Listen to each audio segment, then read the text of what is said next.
So Zeke, tell me about fitness modeling. It's a new division that was brought into bodybuilding for people who couldn't put on that much mass and made what you have now with fitness modeling. Awesome. So how'd you get into fitness modeling? Well, after I got done playing football, I still wanted to compete and I wanted to push myself to a new limit, something I've never done before. So I looked around into mixed martial arts. I looked around into bobsledding. I looked around to a lot of different things, and I just landed on fitness modeling because not only do you push yourself physically, you push yourself mentally, and I'm all about bettering myself, and it's nice to look good. So what exactly does it take, like, to be a fitness model? Like, how do you have to prepare to be a fitness model? A lot of it's mental. I bet 90% of it's mental. The gym's the easy part. You gotta measure out all your meals. You gotta make sure you're getting your adequate protein, your carbs, your fats, your water intake, your vitamins. You gotta make sure you're getting all that in. There's different ways you can go about it. There's some guys that do the traditional approach, there's 4 to 6 meals a day, no carbs after 6. And there's guys, how I like to do, that don't believe in frequency of meal time. Just make sure you hit your numbers, your macronutrient numbers for that day. Like I said, it takes a lot of mental focus because there's times where you want a hamburger instead of eating chicken or steak. It's going to be times where you want to sleep and miss the gym when you need to go. So it just takes a lot of mental focus and it takes some good genetics. So you said about mental focus that it takes a lot. Do you ever just want to have like a cheat meal one day, or do you ever just want to go to a buffet or something like that? All the time.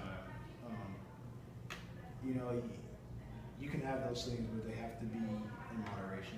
And I'm not the type of person that believes in I'll eat one Oreo and turn it into 4 boxes. That's the type of person I am. I'm a fat kid at heart. I mean, I always have been, always will be. But your mental approach, you just have to think, do I want to be number one and sacrifice all this stuff, or do I want to have all that I can have and look like Homer Simpson on stage? Yeah. That's the two. I mean, there's the two extremes, but that's just how I look at it. Yeah. So exactly what happens on this day of the fitness model competition? On the day of, you're in your second part of your carb loading, you'll have a lot of high carb foods and protein, just sipping water. You'll go back to what's called the pump over. It's where they have the weights, they have the people that oil you up, the people that get spray tans. I'm black, so I don't have to spray tan. But I'll go back there, I'll pump up a little bit, do some arms, just pumping up the glute muscles, your shoulders, your arms, your calves. I don't do abs backstage because you're going to stay small to create the illusion that you have no waist. And so you'll pump up backstage and they call people by class. I'll call bodybuilders first, I'll call whoever first. And then when they call physique, you'll line up and they'll call your number and you go on stage. Awesome. So are you really nervous right when you get on stage? Like, is it discouraging to see all these people around you that, No, because if you do what you're supposed to do, there's no reason to be discouraged. The only time you get discouraged is whenever you know you have some lift in the tank and you didn't use it all. Like, before I would be discouraged about stuff because I didn't work hard. When I got into the sport, I gave all I had to it, and I was more confident in the other bodies out there because they didn't put themselves through what I put myself through. So going on stage, just showing everything you work for, that's what I live for. That's the rush I love. Yeah. So whenever you go on stage and the spotlight is on you, is it just like, oh, all this work that I've put into it is just, it's here? Yeah, that's exactly how it feels. When the spotlight's on you and you're doing your quarter turns and your back bone, that's just your time. Like, I don't see anybody else. I try to stay up there as long as I can, and I just milk it. Just milk it, baby. You're doing all I can do to show that I deserve to be first place. So when's your next show? I'm talking to my coach, and we're going to do one hopefully in November, depending on how recovery goes.